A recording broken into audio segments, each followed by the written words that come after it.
예, 반갑습니다. 제가 오늘 그 말씀의 체험을 제가 직접 하고 왔습니다. 정말 너무 당황스러워서 제가 하여튼 뭐 급하게 오긴 왔는데 하여튼 여러분 만나 뵙게 돼서 너무 반갑고요. 저는 아까 소개해 주신 대로 2008년도부터 이렇게 같이 교제를 해왔고, 또 특별히 한명교회가 개척해서 지금까지 오는 순간 같이 고민들도 나누고, 또 한명교회를 위해서 같이 또 기도했던 그런 목회자로서, 저는 사실 한명교회가 또 이렇게 자리 잡고 또 이렇게 지역교회의 일부로서 이렇게 귀한 사역들을 감당하는 것을 보면서 저에게 많은 도전이 되고, 저도 언젠가는 또 가야 될 길이기 때문에 또 많은 제가 우리 김필주 목사님께 많은 응원과 또 중보를 하고 있는데, 어쨌든 이곳에 오게 되어서 너무 좋고 또 말씀으로 교제할 수 있게 되어서 너무 감사드립니다. 자, 오늘 사도행전 27장 말씀으로 같이 좀 은혜를 나누고자 하는데요. 오늘 그 찬양에 또 항해에 대한 찬양을 또 굉장히 많이 해주셨습니다. 여러분, 인생은 항해라고 불려집니다. 여러분은 그 말을 실감하시는지 모르겠어요. 이 끝없이 펼쳐진 바다 위에 작은 배 한 척을 여러분이 한번 상상을 해보세요. 그 망망한 대회 위에 떠 있는 그 배 한 척이 언제 파도가 올지 모르고 언제 풍랑이 올지 모르는 그 배 한 척이 사실은 우리의 인생과 같다라는 생각을 해보게 됩니다. 제가 말씀을 준비하면서 제가 언제 배를 타봤나 한번 생각을 좀 해봤습니다. 제가 경기도 수원 출신입니다. 그래서 무태에 있기 때문에 사실 배를 탄 적이 많지는 않았고요. 제가 길게 배를 탄 적은 저희 지구촌 교회가 이제 지역 사회에 여름마다 나가서 이제 전도 활동을 하는데 2017년도에 제가 울릉도를 갔던 기억이 있습니다. 이제 울릉도를 가는데 갈 때에 동해항에서 출발해서 갔습니다. 강원도 동해항에서 저희가 출발을 했는데 생각보다 굉장히 큰 배로 가더라고요. 그래서 크게 어려움 없이 울릉도에 도착을 했습니다. 그리고 그 다음 날 저희가 독도를 이제 문화탐방 때문에 가야 될 일이 있어서 이동원 원로 목사님과 그 당시 이제 진재영 목사님과 함께 독도를 가는데 생각보다 작은 배로 움직였습니다. 근데 거기에 있는 스태프들이 꼭 배멀미약 먹고 가세요라고 얘기를 했는데, 그 당시에는 저도 30대였고 뭐 정신없이 왔다 갔다 하다 보니까 그대로 그냥 독도로 가는 배를 탔습니다. 제가 뭐 결과를 얘기하지 않아도 어떤 상황이었을지는 여러분 상상하실 테지만, 정말 다시는 이제 배를 타고 싶지 않다라는 그 정도의 어려움을 겪게 되었습니다. 오늘 우리가 본 사도행전 27장과 28장 말씀도 마찬가지입니다. 27장과 28장 말씀을 보면 바울이 배를 타고 로마에 압송되기까지의 긴 항해를 적어놓고 있습니다. 이게 말씀으로만 보면 좀 어려우시겠지만 제가 이해되기 쉽게 좀 한번 설명을 좀 드려볼게요. AD 59년에 이제 바울이 로마로 압송되기 시작했습니다. 바울이 이제 호송을 맡은 사람은 이제 27장 초반에 나와 있는 율리오라는 백부장이 이제 호송을 하게 됩니다. 근데 이제 바울이 호송되는 그 배는 죄수들만 탔던 배는 아닌 것 같아요. 거기에 보면 이제 군인들도 탔고 또 사공들도 같이 타서 움직이게 되었던 배였습니다. 혹시 자료화면 좀 하나 부탁드려도 될까요? 자, 바울이 로마로 호송되는 경로입니다. 이 27장에 보면 나와 있는 지명만으로 이렇게 화살표가 되어 있는 겁니다. 자, 처음에 보면 그 이스라엘에 있는 가이사랴항, 지금도 가이사랴항이 있습니다. 가이사랴항에서 바울이 배를 타고 로마로 출발을 하게 되었습니다. 그 위에 보면 시돈이라는 도시에 잠깐 들리게 되었고요. 또 시돈에서 출발하여 구브로 섬 안쪽으로 돌아서 5절에 보시면 무라라고 나와 있습니다. 이 무라에 거치고 또 7절에 보시면 니도라는 섬에 거쳐가려고 하는데 그 니도에서 심한 바람으로 인해서 이제 거기에 항구에 다다르지 못하고 그 건너편에 있다가 저기 제일 큰 그레데 섬이 나옵니다. 이 그레데 섬을 돌아서 가는 도중에 유라굴로라는 광풍을 만나게 되는 것입니다. 오늘 14절에 보면 유라굴로 광풍을 만나는 것을 보게 됩니다. 자, 선원들이 배의 모든 기구들을 다 버리고 악전고투했지만 사실 뭐 풍랑을 이겨내긴 쉽지 않았습니다.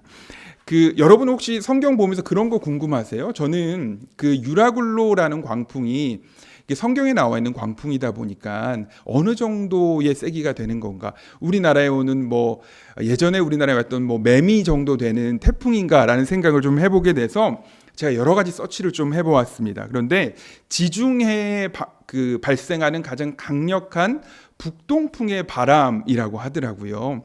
그래서 그게 지금은 보라라는 바람으로 불려지게 되는데 아마 유라굴로도 그 바람과 비슷하기 때문에 아마 초속 30m/s 정도 굉장히 센 바람으로 거기에 다가오지 않았을까라고 많은 학자들이 추측하고 있습니다. 자, 그런데 이 바람들을 그 당시의 사공들과 그 당시에 있었던 배에 타고 있었던 사람들이 만나게 되었는데 앞으로 알 수 없는 그 항해 가운데 20절 말씀에 보면 그 승객들은 상상할 수 없는 그 절망적인 상황에 이르게 됩니다. 20절 말씀 한번 같이 보실까요? 20절 말씀 괜찮으시면 제가 읽어보도록 하겠습니다. 20절 말씀, 여러 날 동안 해도 별도 보이지 않고 큰 풍랑이 그대로 있음에 구원의 여망마저 없어졌더라. 20절에 그렇게 나와 있습니다. 구원의 여망마저 없어졌더라. 사랑하는 여러분, 이것이 우리네 인생의 항해를 얼마나 적절하게 잘 표현하고 있는지 모르겠습니다. 여러분, 우리가 2026년 새해를 맞이했지만 여러분의 인생의 항해는 어떠십니까? 우리가 인생이라는 배의 항해 가운데 때로는 순항을 겪기도 하지만 난항을 겪기도 합니다. 우리가 알지 못하는 그 풍랑으로 난항을 겪기도 해요.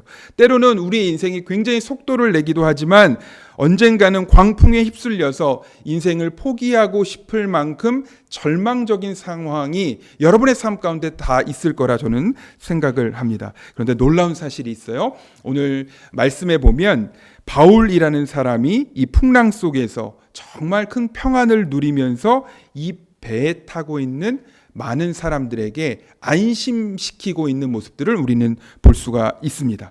자, 그러면 우리가 2026년도를 시작하면서 여러분의 인생의 높은 파고 가운데 바울이 누렸던 그 평안, 우리가 어떻게 그 평안을 누릴 수 있을지 말씀을 통해서 한번 해답을 얻어보도록 하겠습니다. 자, 인생의 파고 가운데 평안하려면 어떻게 해야 될까요?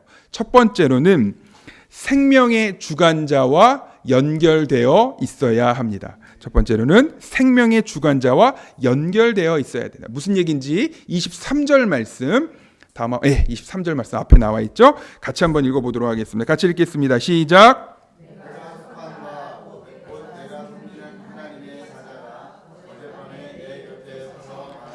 예, 오늘 본문의 풍랑 중에서 바울 사도의 그 평안함, 이 담대함과 이 평안함은 다른 이유가 있어서 그런 게 아니에요. 하나님과 연결되어 있는 하나님의 음성을 듣고 있었기 때문에 그들은 사도 바울은 평안할 수 있었던 거예요.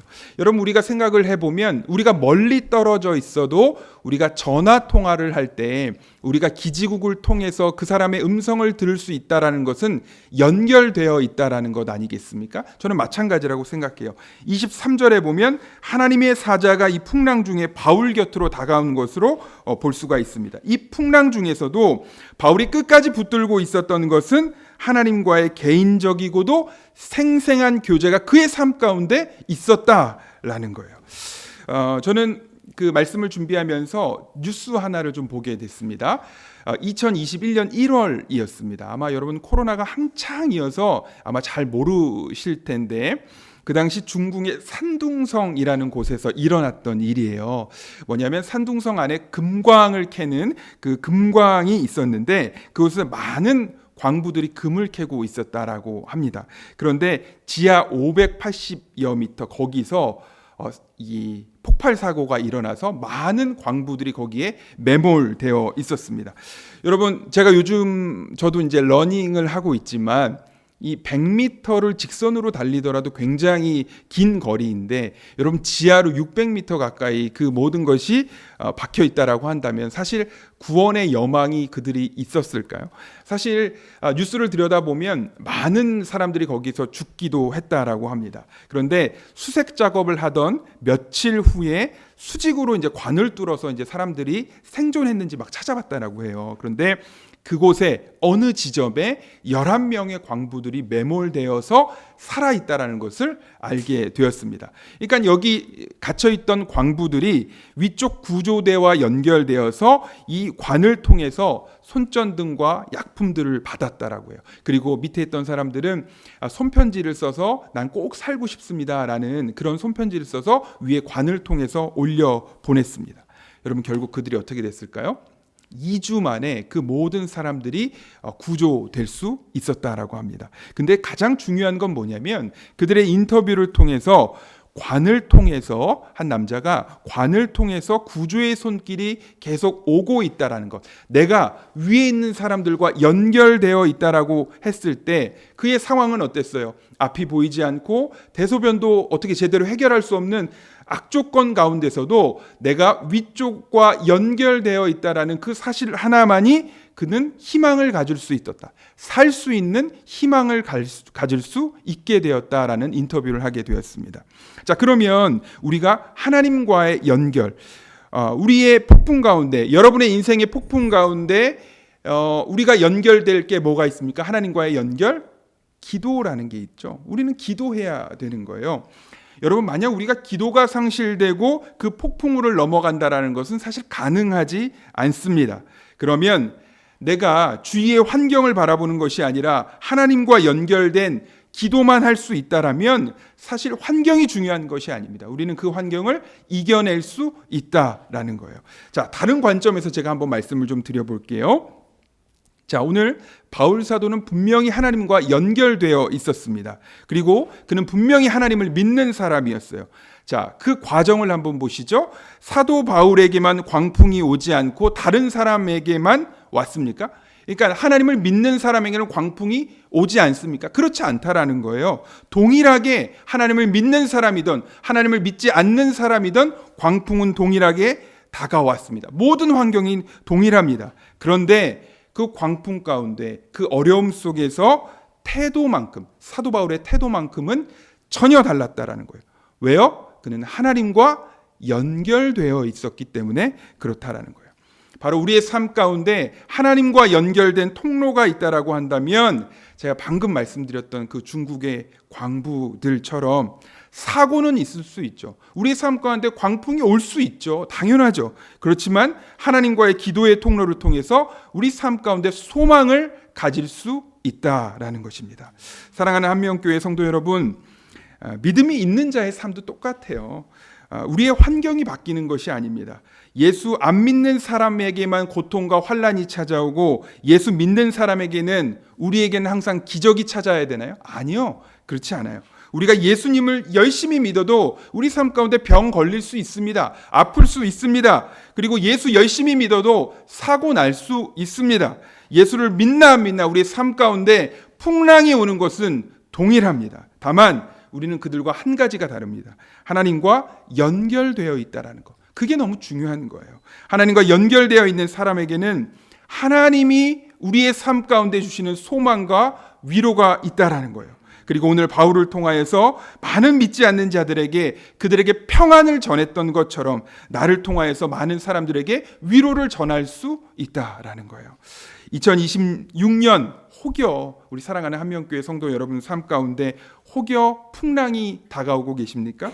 그러면 여러분 먼저 점검할 것은 내 영혼이 하나님과 연결되어 있는지 점검하셔서 여러분의 인생의 삶 가운데 우리를 평안하게 하시는 하나님을 깊이 경험하시는 저와 여러분 되시길 주의 이름으로 축원합니다. 아멘. 자, 인생의 파고 가운데 평안하려면 첫 번째로는 우리가 하나님과 연결되어 있으시라 제가 말씀을 좀 드렸습니다. 자, 두 번째로 인생의 파고 가운데 평안하려면 어떻게 해야 될까요? 두 번째는 도망가거나 피하지 말고 우리의 할 일을 해냅시다. 자, 도망가거나 피하지 말고 우리의 할 일을 해내자. 자, 무슨 말씀일까요?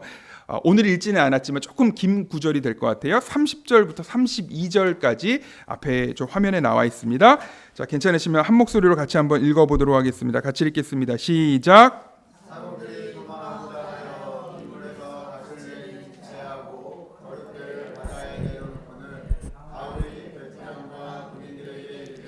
이 사람들이 배에 있지 아니하면 너희가 32절. 예. 여기 그 거루 막 거룻줄 막 이런 것들이 나오죠. 제가 찾아봤습니다. 거룻배가 뭘까? 이 거룻배가 요즘 말로 했을 때에는 배 안에서 사람들이 탈출할 때에, 지금도 그런 게 있죠. 이제 그 당시에도 큰 배들은 탈출을 할 때에 이 작은 배를 실어놓고 이 작은 배를 통해서 탈출했다라고 합니다. 그것을 이제 거루라고 하더라고요. 자, 오늘 우리가 읽은 본문에서 무슨 일이 일어나고 있냐면, 오늘 바다에 대해서 제일 잘 알고 있는 사람들이 주인공으로 이제 두 번째 나오고 있습니다. 이 사공이라고 나오고 있는데, 이 사공은 원어로 뭐라고 나오냐면 나우테스라는 단어를 썼습니다. 여러분 성경에 보면 굉장히 어부, 바다에 관련된 사람들이 굉장히 많이 나와요. 그런데 나우테스라고 쓴 단어는 정말 배에 오랫동안 탑승했던 사람, 배와 함께 오래 있었던 사람들을 뜻할 때 나우테스라는 단어를 쓰게 됩니다. 그러니까 우리말로 치면 뭐 뱃사공, 뭐 정말 오래된 뱃사람이라고 할 수 있을 것 같아요. 자, 이 배에 정말 오래 타고 있었기 때문에 이 뱃사공들은 육감적으로 육지가 가까움을 그는 알고 있었을 거예요. 그래서 이들이 닻을 내리는 척 하면서 도망갈 거룻배를 바다에 내려놓고 있었습니다. 근데 기가 막히게 여러분, 사도 바울이 그 장면을 목격하고 있었던 거예요. 그래서 사도 바울이 막 군인한테 가서 이 사람들 도망가면 안 된다고, 이 사람들이 도망가면 우리 모두 죽습니다. 그러니까 이 뱃사람들을 꼭 이 배에 남겨놔야 됩니다 라고 얘기를 하고 있습니다. 자, 결국 어떻게 돼요? 이 군인들이 거룻줄을 끊어서 그 뱃사공들을 배에 남아있게 합니다. 근데 여러분 조금 이상하죠? 자, 제가 첫 번째부터 말씀을 드렸지만 분명 사도 바울이 그의 높은 파고 가운데, 여러분 하나님이 음성을 들려주시면 그냥 하나님이 일하시면 되잖아요. 하나님이 그 모든 것들을 감당해 주시고 해결해 주시면 되는데 왜 뱃사람을 남겨두시지? 라는 생각을 여러분 하실 수가 있습니다. 저는 이 구절을 묵상하면서 이런 마음이 들었는데, 바로 하나님이 인간과 함께 일하시는 모습이 이러한 방법이다라는 묵상을 하게 됩니다. 여러분 생각해 보세요. 구약 성경에 보면 모세가 나옵니다. 모세와 이스라엘 백성들이 출애굽할 때에 도망가면서 앞에는 홍해바다가 있습니다. 뒤에는 애굽의 병거들이 막 따라오죠. 그러면 하나님께서 홍해를 가르실 때에 그냥 모세가 기도할 때에 홍해를 하나님이 갈라주시면 되잖아요. 그렇죠? 그냥 하나님 좀 도와주세요. 홍해를 갈라주시면 되는데, 출애굽기 14장에 보면 이런 말씀이 나옵니다. 명확하게 여호와께서 모세에게 이르시되 내 손을 바다 위로 내밀라라는 표현을 합니다.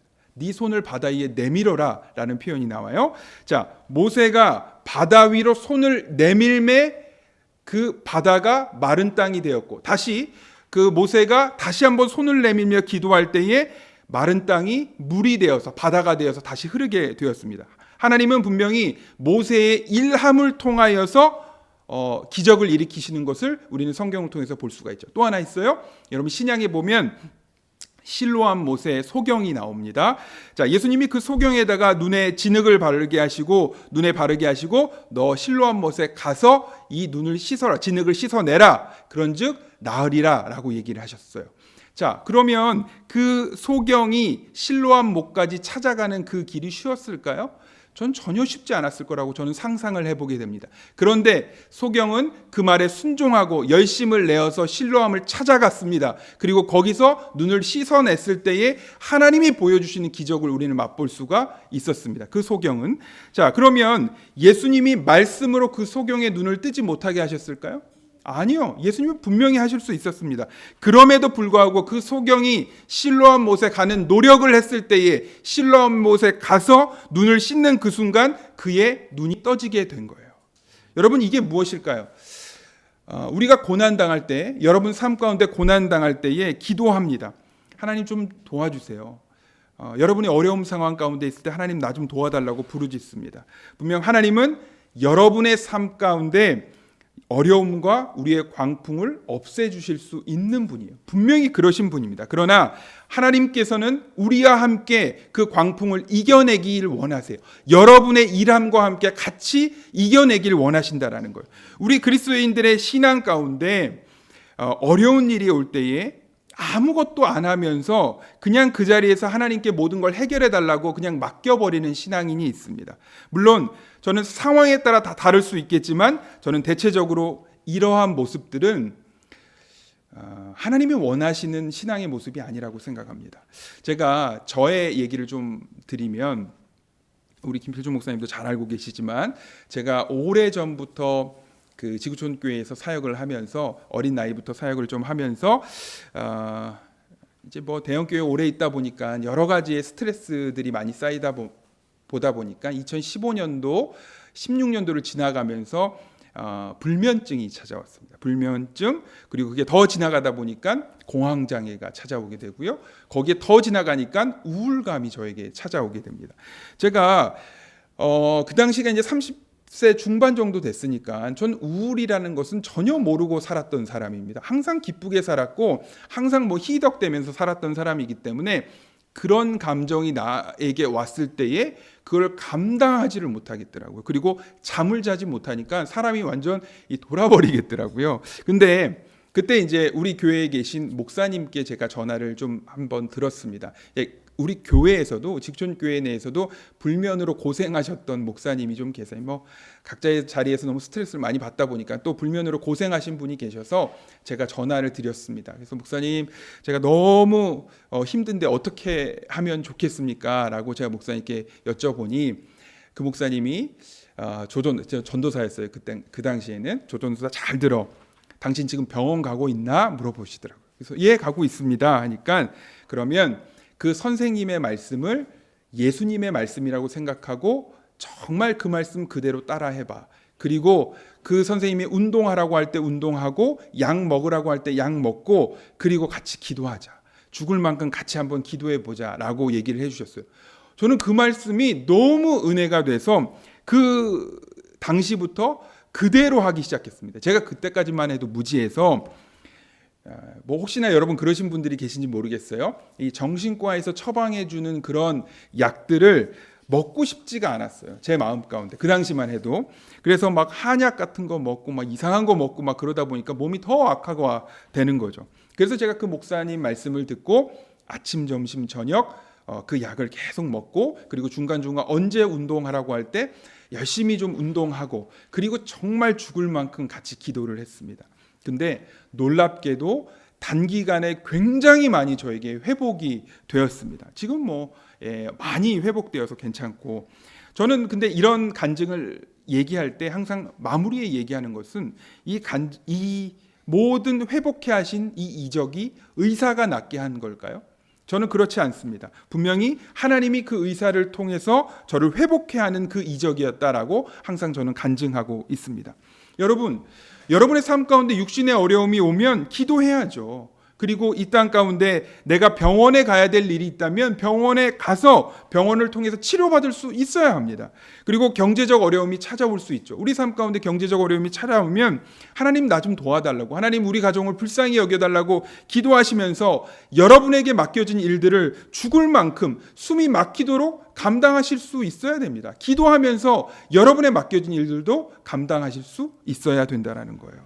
오늘 하나님께서는 사도 바울을 통하여서 말씀하셨지만 더 나아가서 세상 사람인 벳사공을 통하여서도 하나님 일하시고 그의 살아계심을 보여주고 계십니다. 그 베드로 얘기를 좀 잠깐 하면, 베드로도 그렇죠.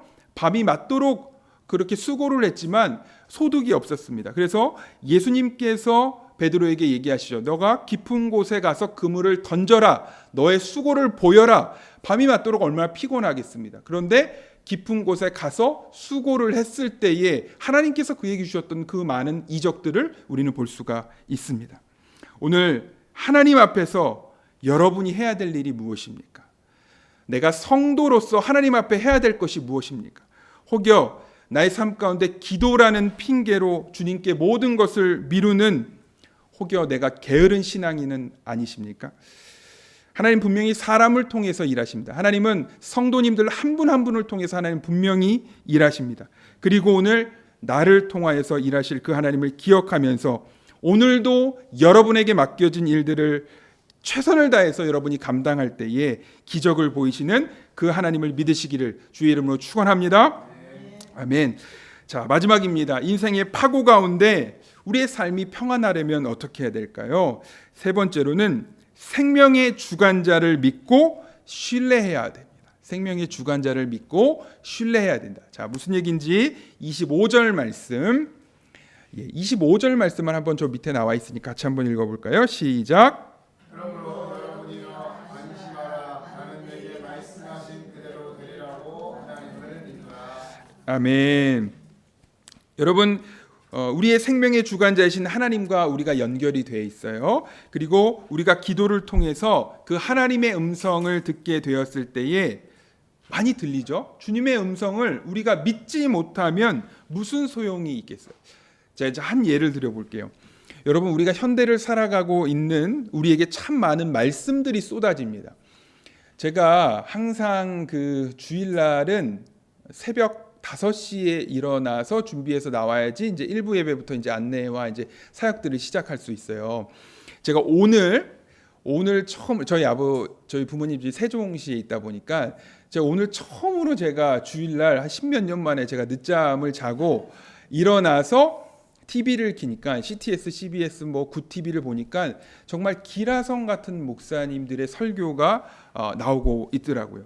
그러니까 예전에 우리가 7, 80년대만 비교해도 그때 그런 목사님의 설교를 듣기가 쉽지가 않았었죠. 그런데 요즘 어때요? 여러분 유튜브만 검색해도, 그리고 여러분 출퇴근하면서 극동방송만 들어도 정말 기라성 같은 목사님들의 많은 설교들이 우리의 삶 가운데 참 많이 쏟아집니다. 그렇잖아요, 여러분. 그런데 우리의 삶 가운데, 여러분의 삶 가운데 그 음성이 오더라도, 하나님의 귀한 음성들이 오더라도 내가 그것을 믿고 신뢰하지 못한다면 그냥 독백에 불과한 것입니다. 문제는 여러분의 삶 가운데 정말 때를 따라 들려주시는 그 하나님의 음성을 여러분들이 믿고 신뢰할 수 있어야 된다는 것입니다. 아멘이십니까? 여러분 그렇게 고백하실 수 있어야 돼요.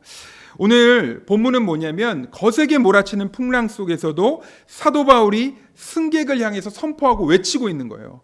바울이 풍랑 속에서 하나님의 약속을 믿고 있으며 더 나아가서 그러니까 그 하나님의 약속을 신뢰하고 있는 모습들을 저는 볼 수가 있습니다. 그리고 바울 곁에 다가오신 하나님이 천사의 음성으로 이렇게 얘기하고 있습니다. 자, 한 절 더 뒤에 24절 말씀, 그거 보여주시겠습니까? 네, 24절 말씀 여러분 큰 목소리로 같이 한번 읽어보도록 하겠습니다. 읽겠습니다. 시작. 바울아 두려워하지 말라. 내가 가이사 앞에 서야 하겠고 또 하나님께서 너와 함께 항해하는 자를 다 내게 주셨다 하였으니. 아멘이십니까? 예, 저는 아멘입니다. 오늘 그의 고난의 상황 가운데 이렇게 말씀하신 하나님의 음성을 들었습니다. 그리고 하나님의 일하심을 신뢰하며 나아가는 바울의 모습을 저는 볼 수가 있다라는 거예요. 여러분 오늘 본문과 정말 비슷한 상황이지만 반대의 상황이 있어요. 여러분 마태복음 14장에 보면 어떤 장면이 나오냐면 제자들도 동일하게 갈릴리 호숫가에서 풍랑을 만나게 됩니다. 그때 제자들이 우왕좌왕하고 있을 때에 예수님이 다가오십니다. 그리고 너무 무서워서 떨고 있는 제자들에게 어떻게 말씀하세요? 안심하라, 내니 두려워 말라라고 얘기를 하시죠. 근데 어떻게 해요? 그럼에도 불구하고 예수님이 야 걱정하지 마, 나니까 걱정하지 마라고 얘기하지만 제자들은 예수님의 말씀을 신뢰하지 못하고 그 말씀을 온전히 믿지 못하고 계속해서 당황했어요.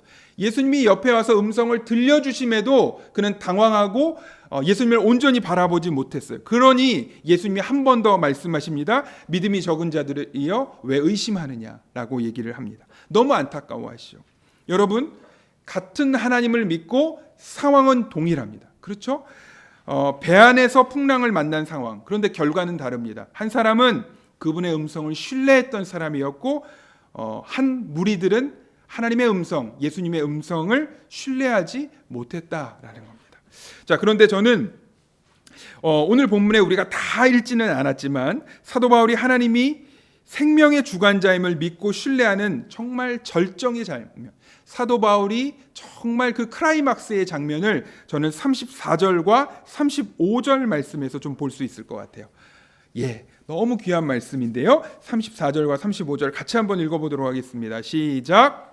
음식 먹기를 권하노니 이것이 너희의 구원을 위하는 것이요 너희 중 머리카락 하나도 기를 자가 없으리라 하고 떡을 가져다가 모든 사람 앞에서 하나님께 축사하고 떼어 먹기를 시작하매.